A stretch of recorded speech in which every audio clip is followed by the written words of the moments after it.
Sabi pa yung nurse doon na kung tubuhan ka daw. Pero yung paglabas ko, sinabi rin ng nurse na pagbalik ko, wala na rin ang buhay. Tapos, bago nangyari yun, si mama, nagising pa ako ng alas 12. Pinagalitan niya pa ako, bakit gising pa ako nun. Tapos, yun nga, yung pala yung last na napagalit na sa akin.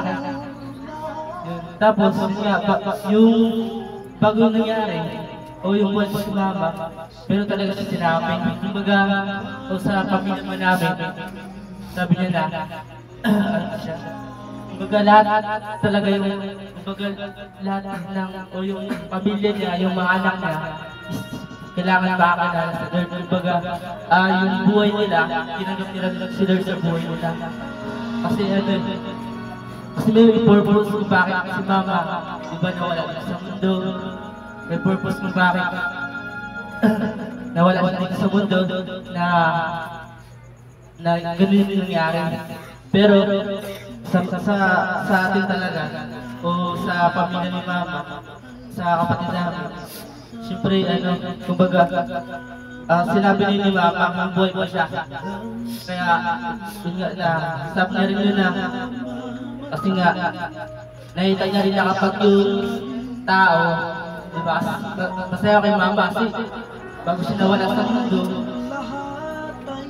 tumanggap siya sa Lord.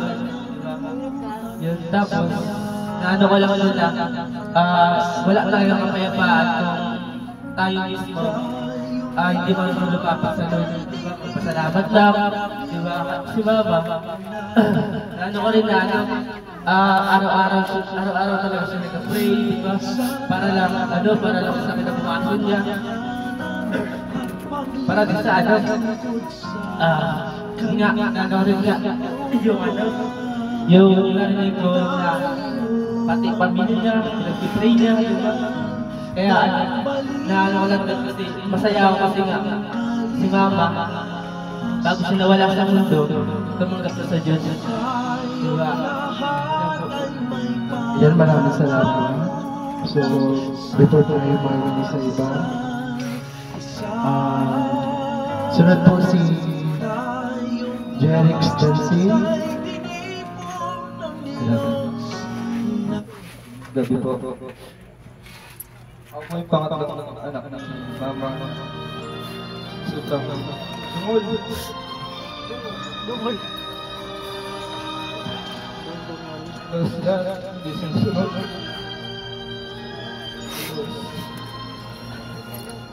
Datang mahulog niya mga payo niya sa akin ang kasawi. Pero siya pa rin nagdawan na nagsusuporta sa akin sa mga laro, sa bawat sa mga laban.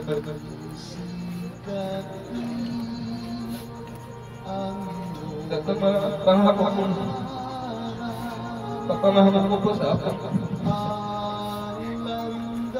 Ito po, mawalan ng magulang. Okay, friend. Kasi nag-iirap na sa sakit mo. Wala nang tatawag sa akin. Kita sa duyan na kadaruin mo. Tawagin ka. Kumain ka na ba?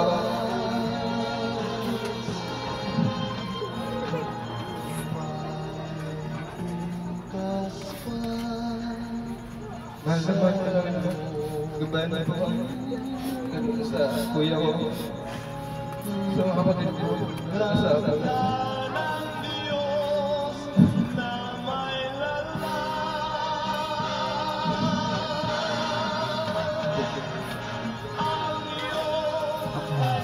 Maraming salamat. Si Jerix po ay pangatlo sa anak niya, Beledred. Next po ay si Cedric Nancy, pangalawa sa anak ni Ate Beledred.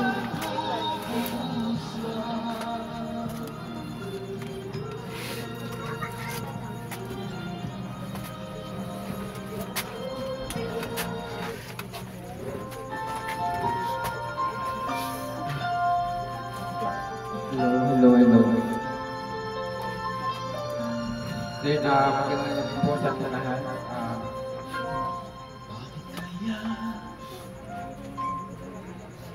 So yun po namin natin si Mama. Kasi ano parang before siya nagagano naman before siya pangatlong beses na ngayon, ang nakaraan ng pangalawa. Pero okay naman siya kasi naisugod naman siya sa hospital.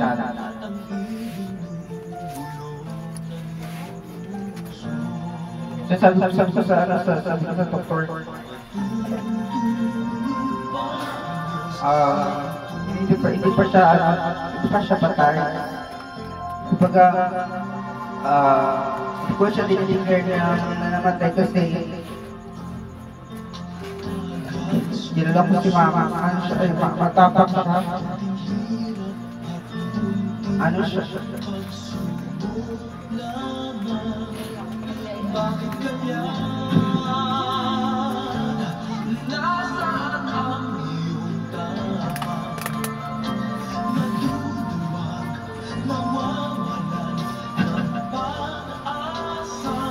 Akala ko kaya ako na walang nanay.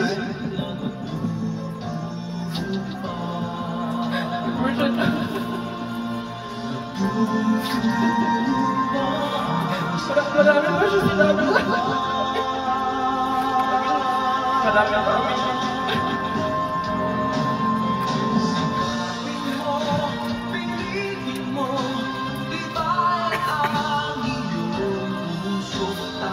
Naalala ko yung inuitan ko yung kalendaryo. Yun yung time na marami akong nagawa sa school. Hindi ko alam na ina pala yun. Huling araw na. Talaga, ang grabe yung ginagawa ko sa school para makapagtapos. Nung galing ako ng Cebu, pinawin nila after 15 days.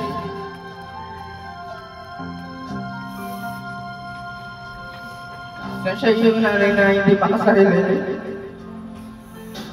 Kasi alam niya kahit alam niya na masakit na yung hindi niya labang masakit. Pinatawag niya si Papa.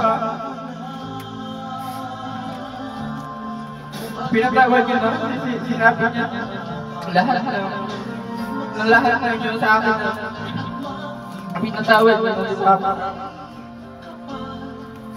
Kailangan na makita niyo si Papa sa tayo. So, pinatawag niya si Papa kahit napakarami ang kasalanan. Naging matapang kami kasi alam namin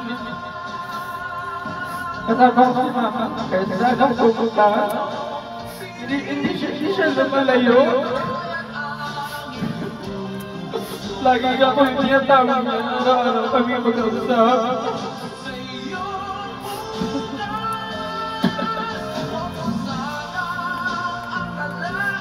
Kaya alam ko na bago pa siya nulat, marami na siya. Yun na ako na ingatan mo, alagaan mo yung mga kapatid mo, tulungan mo, supportahan mo ako. Kasi yun na lang kaya gawin. Ibigay yung meron ako. Yung mga pangako niya, naman kasama kami. Ngayong Pasko, hindi naman tutupad.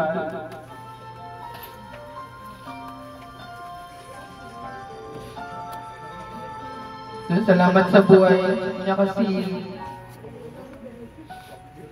sa pamamagitan ng buhay niya maraming mga taong nagbago. Mga daming taong binago ng Diyos kasi hindi na lang kanya hindi ako mabago din. Hindi ko naman kilala ang Diyos natin pero sinabi wala yung nanay ko, doon ako tumagap sa Diyos na nakilang na gano'n. Bakit gano'n? na magamit ako ng Diyos sa malaki niya pang gawain.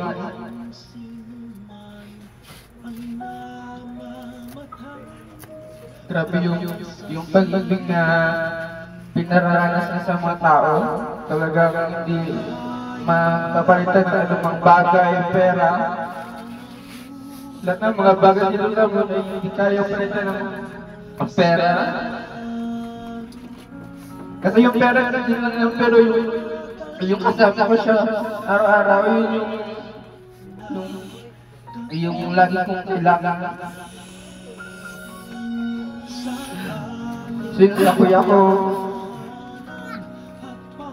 talagang pinapakita niya na makapagtapos kami ng pag-aaral kahit mahirap. Napakahirap mag-aaral na walang finances.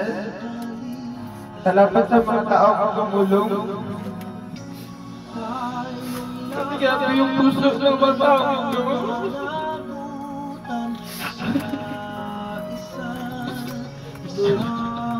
Wala na akong pag-aaral pero salamat sa buhay ng mga taong tumulong pa ng pag-aaral ako. Lagi ako nagsisalangan na ingatan ng Diyos yung mga taong tumutulong sa akin kasi kaya ko lang gawin na yung manalangin.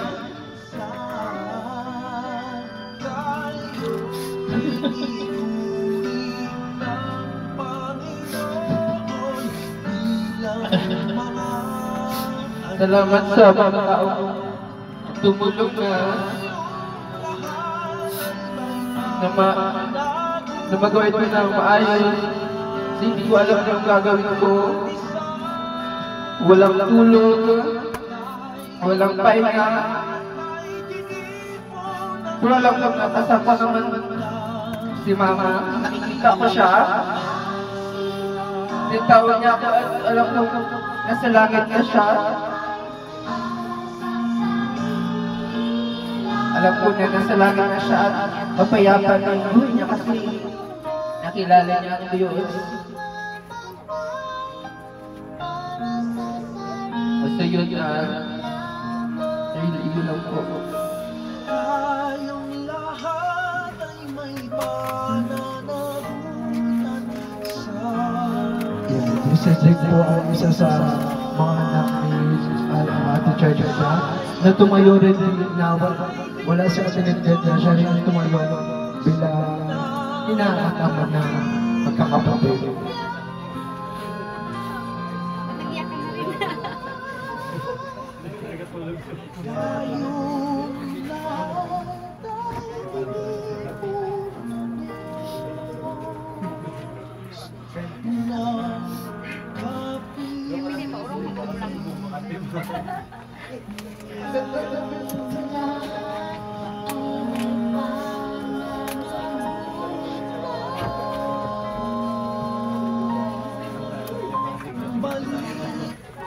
masasabi ko lang na kahit ay sa puso ko.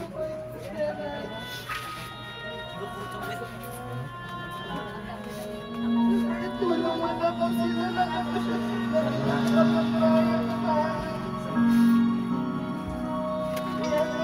na po ako dito. Nagdadala po ko ng pagkain kasi alam na po na pagsaguyon si tita na tapos na malagay na ipapagay sa sanda mo may galing ko para sa sarili. Sige tita kasi nagkapin po ako. Hindi na po nabagay mo ako para sa sarili. Tayong lahat ay may pananagutan sa isa't isa. Tayong lahat ay tinipon ng Diyos na kapiling sa ating pamamahay. On behalf of my family po, gusto po sabihin na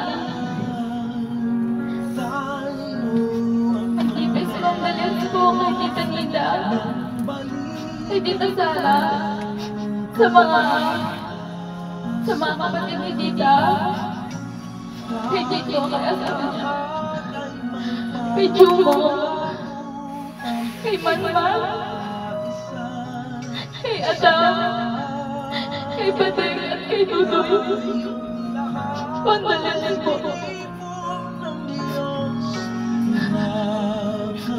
Sobrang nagpapasalamat po ako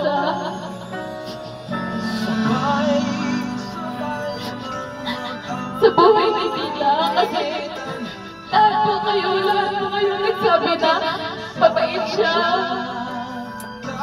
Sobrang bait niya, sobrang buti niya as anak, kapatid, ate, sa mga kasama niya sa buhay. Before siya wala, nagpapasalamat ako kasi maraming na-witness ko kung gaano kabait si Tita. Bakit ako nagpapasalamat kay Tita? Nagpapasalamat ako kasi kahit broken sila, makikita mo sa anak niya kung gaano kabuti yung mga anak niya. Siya yung dahilan kung bakit. Siya yung dahilan kung bakit. Ikikagad ka ba lahat kay Tita? Siya yung dahilan lahat kung bakit. Kung bakit marunong magdasal. Silang magkakapatid. Kung bakit. Kahit na kailangan nila magbuhat ang mabigat sa kargo para magkaroon ng pera. Kahit kailangan magbenta ng karoni sinipurot sa marami pera. Kahit kailangan mapilapilalan na sa sana para lang ang pera may mabigay ng pera. At parang kahit gawin arawan gabi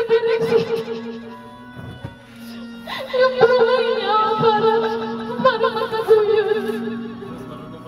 Kasi pinalaki po ni Tita yung mga anak niya na sobrang mabait, sobrang marespeto, na kahit yung ulam sa simpleng sardinas lang at tuyo, kaya nilang magdasal, kaya nilang magpasalamat, kahit yung bahay ni Tatay, kahit yung bahay na alam mo yun, madaming ibis, madaming daga, pero dahil kay Tita nagiging masaya. Naging malakas yung mga anak niya dahil din sa kanya. Sabi ni Tita na malakas siya dahil sa mga anak niya. Mas malakas yung mga anak niya kahit may sakit siya dahil din sa kanya. Kasi hindi niya pinapakita na pabigat siya, hindi niya pinapakita na mahina siya kasi ginagawa niya pa yung best niya para tulungan yung mga anak niya. Naalala ko, nakilala ko si Rex. Nakilala ko si Rex na hindi ko inaasahan pagkakataon. Nakilala ko siya, sabi ko, ano ba itong taon mo? Kahit pansin naman wala siya mabigay. Kahit pagpili niya ng dami, sabi ko na nakikita ko ulit-ulit ang nabibigyan.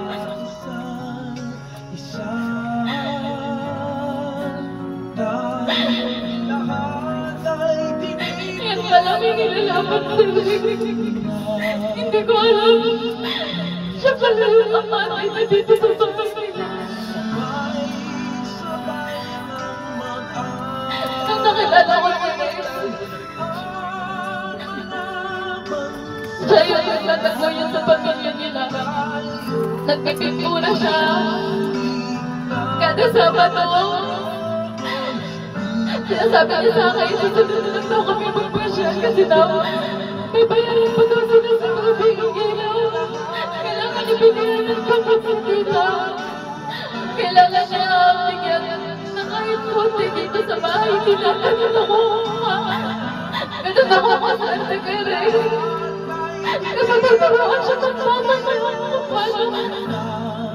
ko na maging mabuting tao na hindi maghanapin. Kasi kaya niya makita niyo sila. Never siya nagsabi na bakit lagi ako? Hindi ko nabibili ang gusto ko. Bakit? Kahit simpleng lang na gusto ko yung mabili. Inuuna niya ang kabakalan ng pamilya na kahit hindi niya responsibilidad siya yung umaakot. Pasensya na po. Pero ramdam ko po yung hirap nila ng wala. Ramdam ko po yung sakit. Mga anak ko nang wala. Para magtiis na makakain sila ng ganito lang.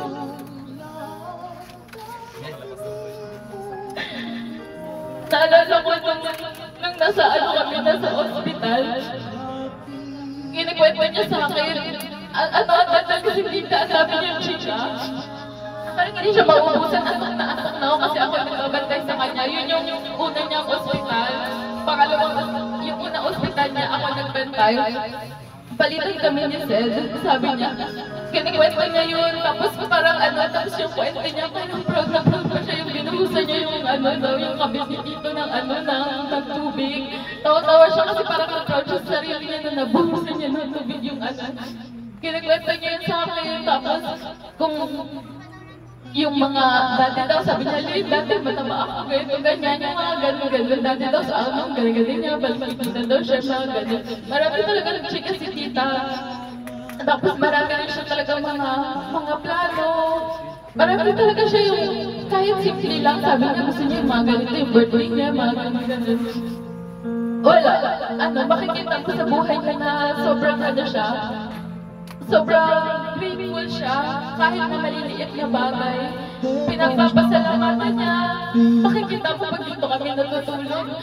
Parang nung hating gabi na nagdadasal pa rin siya, nagbabasa ng Bible, which is maganda naman kasi nga, alam niyo po, kahit isa lang, sabi sa Bible, kahit isa lang sa sambahayan yung nagdadasal at tumangapit kay Lord, buong sambayanan niyo maniligtas, totoo po yun.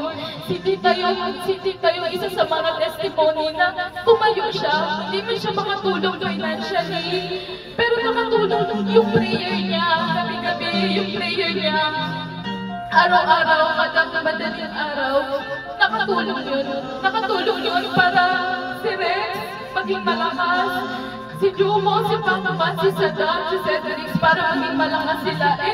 Nakita ko talaga na kahit sinakta na siya, kahit na inamkawa ka ng pagkababae niya, never siya nagsabi sa mga anak niya na huwag niyong patawarin yung papa niyo, huwag mo patawarin.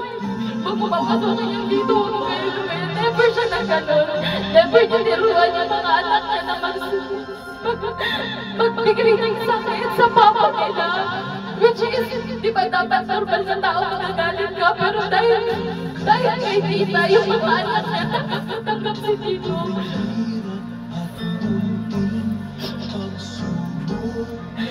Ganon siya kalakas, ganon siya katibay at babae.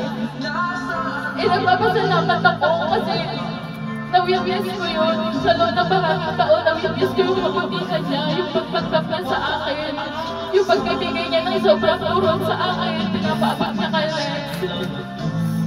Yung lagi niya namin ako, at kasi hindi na nangyari, ganun. Masaya ako na nakilala ko si tita, masaya ako na nakabati ko si tita. Masakit lang po talaga, mas sobrang masakit naman talaga na makita.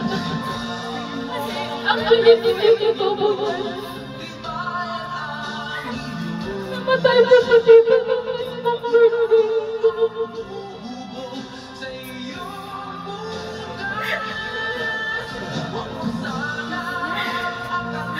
Namatay po siya ng isang birthday.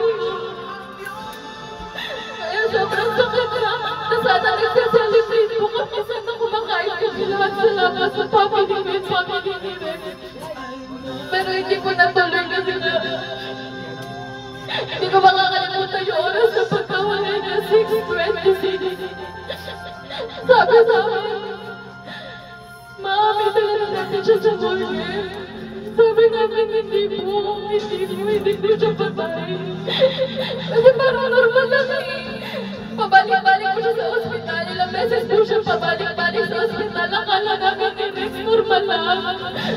Normal lang kasi may mga plano kami ng araw na yun na dapat masaya kami. Wala eh. Wala eh. Everything happens for a reason. Bakit nawala si Tita? Bakit siya kisuwa? Bakit hindi nakasalibit si Papa na nakasama si Tita? Hindi na.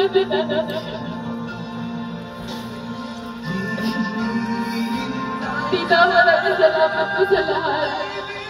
Maraming po salamat sa lahat ng pinagkakwentuhan natin. Lahat po ng lahat. Bubuhay mo ako magpapasalamat kasi binigay mo sa nagsabundo. Sobrang swerte ko po sa tao na yun. Gusto ko lang po sabihin na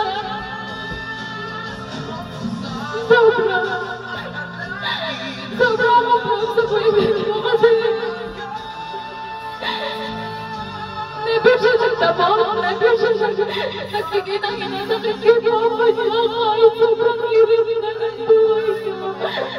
Kahit nakikita ko na sobrang lumis niya sa trabaho niya. Never ko nakita sa napagod na ako, ganito ba yan?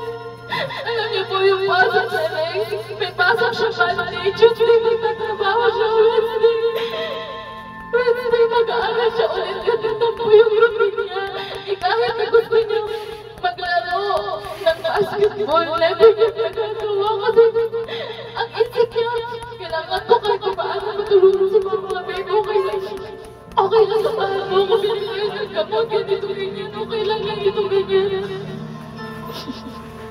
Sobrang thank you, Tita, kasi binigyan mo ako ng rest na alam ko na hindi ako mababayaan sa future. And alam ko po na nasa langit ka kaya kasi nakita po namin yung kabutihan mo sa lahat. Kabutihan mo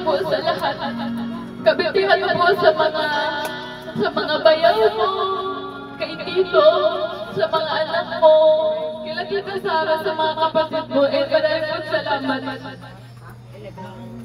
sa lahat ng tumulong nila Rex, sa lahat ng nagpaabot ng mabuloy, maliit man o malaki, sa lahat ng nagluluto ng pagkain, araw-araw sila nagbuburo sa Tita, sa lahat po na nag-aasikaso ng papel,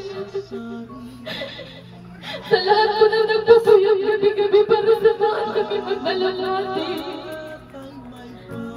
Salamat po sa mga ka-churchmates na nagdadasal dito pa namin. Sobrang na-appreciate po namin, malaking tulong po. So, kilala sa mga kapatid niya na damayan sila sa panahon na to. Alam ko na hindi ito madali, pero alam ko na dito po tayo para suportahan sila. Maraming po salamat sa lahat ng tumulong. Lahat po kung paano po. Wala naman dito sa lyrics eh. Hindi nila magagawa yung kabao na yan. Hindi sila marunong magawa ng bulaklak. Hindi namin alam kasi kasuhin yung death certificate. Pero dahil sa mga tao nakapaligid sa amin, natulungan niyo po kami na maibigay si Tita ng Lisette. And maraming po salamat na appreciation namin yun.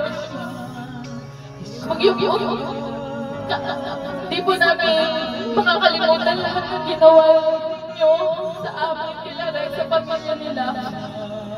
And gusto ko lang po sabihin na thank you po dito sa pagpunta nyo po dito. And sobrang po na-appreciation ko ng mga anak nyo. Thank you po. Condolence po.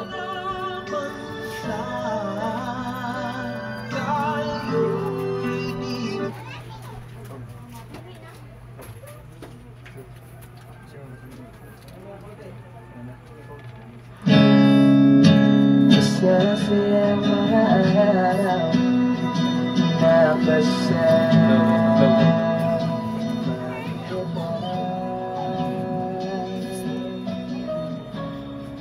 Ma, sana pala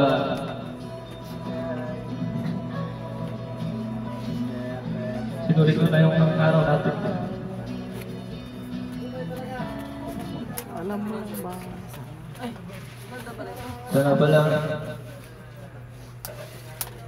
ano ko na sa'yo lahat kung ano yung naramdaman ko.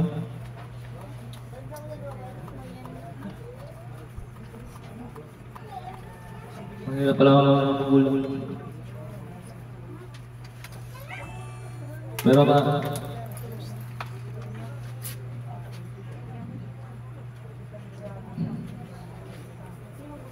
kahit inyo mga bata kayo ba,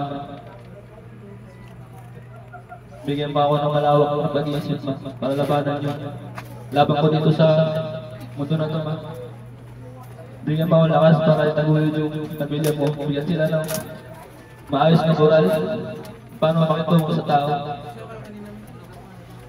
Ma,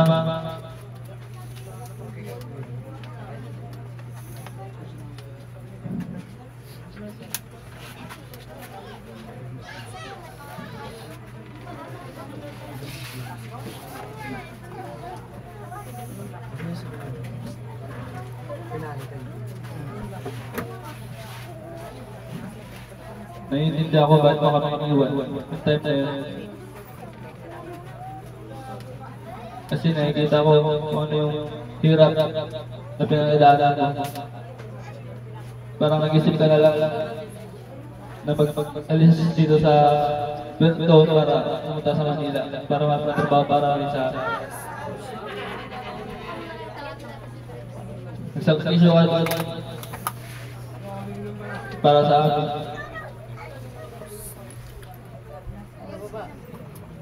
Pero di ko alam na kahit nagtatrabaho ako naabuso mo na pala yung katawan ko para lang sa akin. Di ka man sa akin nasasabi na meron ka na parang masakit na niyadaan. Pinapakita mo sa physical mo na katawan. Maganda yung katawan mo, balik-balik mo sa akin. Sobrang saya ko yung makita-kita. Sinundong kita sa airport. Sa airport. Sinundong kita na masaya ka. Sinalubong kita. Ang dami mo pasalubong sa akin, mga damit pa mo. Doon ako nakaranas na nakita ko, naramdaman ko na mga tayong buhay ko sa Manila. Yung pala di ko alam, meron ka na palang sakit na iniinda. Kaya mo itas ng mga ilang buwan. Bila rin ako nalungkot ulit. Kasi umalis ka sa amin dito na hindi ka nagpaalam. Nagising na lang ako na wala na sa tabi namin. Yung pala lumipat ka na sa Manila para magtrabaho ulit. Yun na naman, balik naman ako sa dating rotation ng buhay ko. Nagising sa umaga, mga trabaho. Wala yung piliin ng trabaho. Kahit madumi mo, hindi ko iniisip yung dignidad ko. Ang isipin sa akin ng mga sa paligid ko. Kasi basta alam ang sarili ko na nagtatrabaho ng marangal. Basta kasi iniwan niya sa akin dito yung mga kapatid ko na maliit. Kaya ako, ayoko nang maging makasarili. Siyempre, malakas ako, yung pangatay. Kaya ako makita na nakita ko sila dyan na walang kinakain. Gusto kasi kung ano yung pagkain ko, yun yung pagkain nila. Kaya ito nag-asawa na ako ng trabaho dyan sa may hotel. Ay sa basta sa harap ng Coliseum yung hotel dyan. Sahod ako ng 250. Araw-araw. Bili ng bigas. Ulam. Okay lang. Basta yun. Araw-araw yung taon ko yung dinanas. Buti ito si Papa kahit paano. Nakating ibigay din type na yun.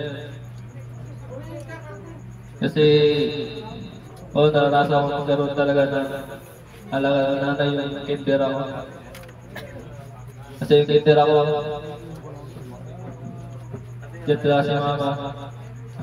Gusto kasi ang goal niya sa akin, kailangan naman ako ng-star sa kamay para magkaroon ako ng 5 piso sa kanya. Kasi kung daw magkaroon ng goal, wala ako namin sa kanya, kasi hindi ako mag-uwi. Kasi meron akong star sa kamay. Yung ginapakita ko niya para magkaroon ako ng 5 pesos sa kanya. Araw-araw ginagawa yun. Lakad na ako, kahit wala akong ano. Kasi yung 5 piso na yun, kaya ako makabili ng biscuit tsaka juice. Yun yung pang recess ko. Yun, hanggang sa mga dito ng kinder, siya ba yung kasama ko. Hanggang sa mga grade 1 ako, siya yung kasama ko. Pero pagdating ng grade 6, hindi ko na siya kasama. Pagdating ko ng grade 6, hindi na siya yung umakit sa stage. Si Rama na yung umakit sa akin, kasi wala na siya ng trabaho na siya sa Manila. Tapos yun, hanggang sa high school ako, yun ang rotation ng buhay ko. Nagkaroon pa ako na pasada pa ako, pasada sa gabi, aral sa umaga. Rotation ko, mag-graduate ako ng high school. Kaya yung ginawa ko. Hanggang sa naka-decide ako dating na senior high, nakagalit ako senior high sa ng Diyos na ginagawa ko ng diskarte. Pero alam ko sa sarili ko na kulang pa diskarte ko na yun. Kaya yun, naginto ako sa palaran pa rin. Hanggang sa dumating siya, dumating araw pagkita ko sa kanya, yun, nakita ko siya na wala na, payat na siya. Wala akong magawa pa. Gusto kong sabihin sa kanya na gusto kong sa akin na ibigay sa kanya para din niya naparamdaman yung sakit na naramdaman niya. Araw-araw ko siya nakikita na gano'n. Sobrang sakit lang kasi pagkala mo natin na okay siya doon. Kasi nung time na yun, huling ako siya tawagan ko para maging kalma yung loob ko kasi nga minsan ako lang mag-isa dito kasi pati yung ating araw na nag-iwalay ko yung mga kapatid. Sinabi pa yung kapatid niya natin, kapatid ko na tatlo. Naliwan sa akin, kapatid ko na isa, si Derek lang. Minsan kami dalawa yung magkasama. Pag madilim, isang sundo ako, tawagan ko siya para ma-rinig niya ko yung problema ko. Bisa kasi yung problema ko, yung sitwasyon ko na parang wala na. Siya napakalakas sa akin, napakalakas sa akin. Kaya sobrang na-appreciate ko yung magulang ko na nalungkot ako kasi nga nakikita ko siya dito pagdating sa taas. Nakikita ko siya na nahihirapan siya sa atin sa akin sa akin. Wala akong magawa. Kasi nga wala pa ako natapos. Lagi siya sabi sa kanya na magpalakas ka. Tayo matapos. Pero yun, wala akong magawa. Kahit sabihin ko pala. Pero masalamat lang sa lahat na tinuro mo sa akin, sa lahat na tinuro mo attitude sa amin kasi sa'yo lang talaga na-adapt yung mga attitude sa'yo.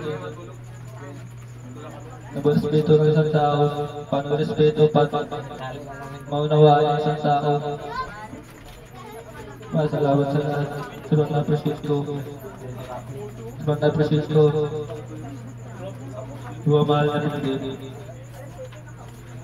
Mahalaga na kami nalayo. Naman tayo mga kami. Kung kami ilagay sa maling sitwasyon, ikaw na mabahala sa akin. Ako mabahala sa mga kapatid ko. Ako na po mabahala sa kanila kung paano ko sila ilagay. Pwede siya na akong aktivita. Kunti umabot yung pagbawi ko sa'yo. Gusto ko kumali sa'yo na lahat. Ibigay ko talaga sa'yo kung matapos ako at mabigit na ka naman ng trabaho na mama. Kaya sobrang salamat sa lahat na binigay mo mahal sa akin. Mahal na mahal mo tayo. Mahal na mahal mo pati mama. Mahal ko nila ako. At nagpasalamat mapala ako sa lahat na ngayon lang ako. Nagpasalamat ako sa lahat na lalo na sa mga auntie ko dyan na kahit sa mga auntie ko dyan na asikaso sa papeles para sa death certificate ni mama na hindi napagod na mag-asikaso.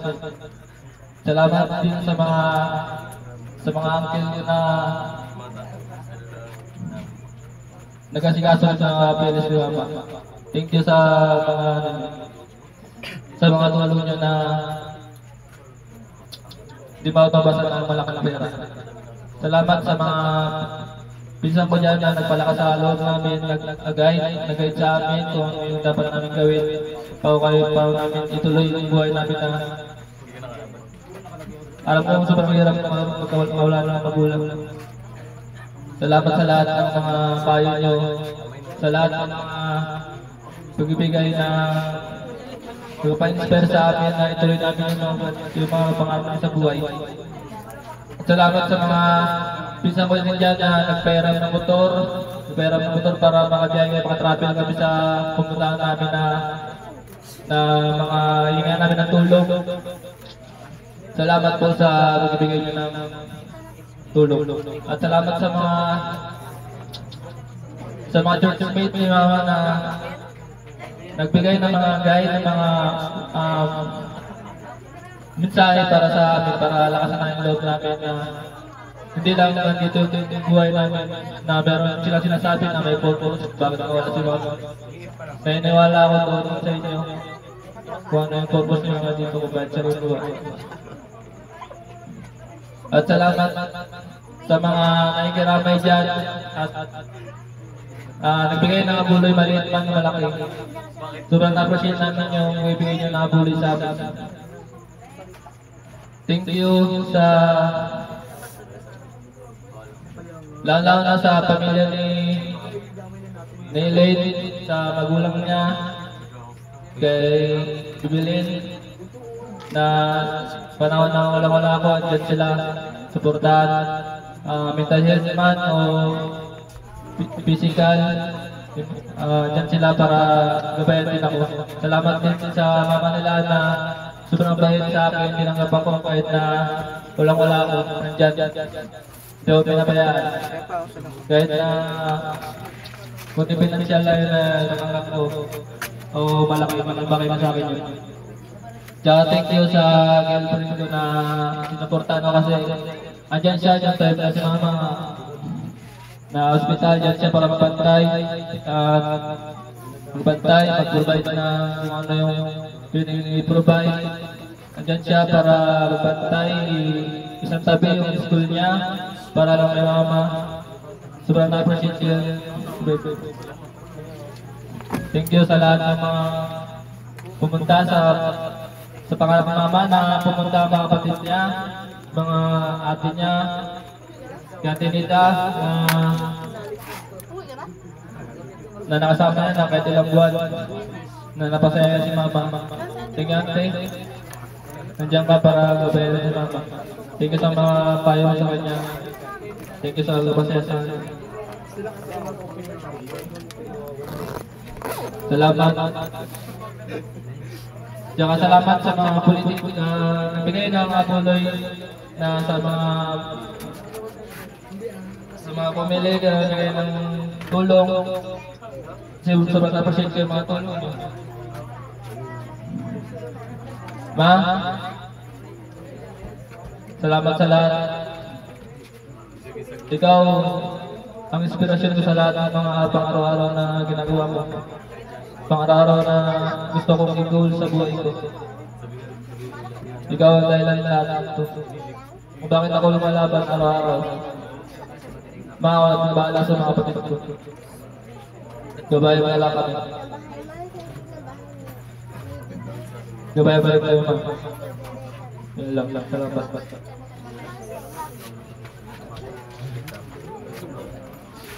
So, yun po.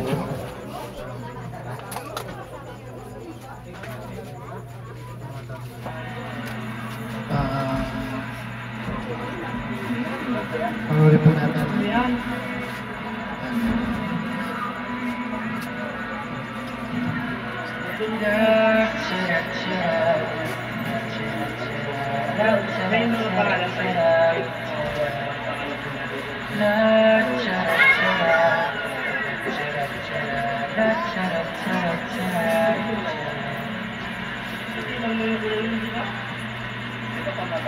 Mama, kamusta na di na tayo laging nagkikita? Miss na kita sobra. Ngayong gabi po, huli natin makakasama si Ate Charlita. So, siya, ang kanyang memory. Mamaya po. Pwedeng ikaw muna, akin ang pangamba. Dahil ikaw ang aking mata, sa tuwing mundo'y nag-iibang dahilan ng aking pahinga. Kaya huwag mag-alala, ipikit ang iyong matatan. Pahinga muna, ako nang bahala. Labis pa sa labis ang iyong nagawa, mama. Pahinga muna, ako na.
Baka iba gusto pa mag-picture. Mas bumulang ko, madaling mo yun. May camera akong dalawa. Sure ka? Mama, Ha? kamusta na di na tayo lagi nakikita?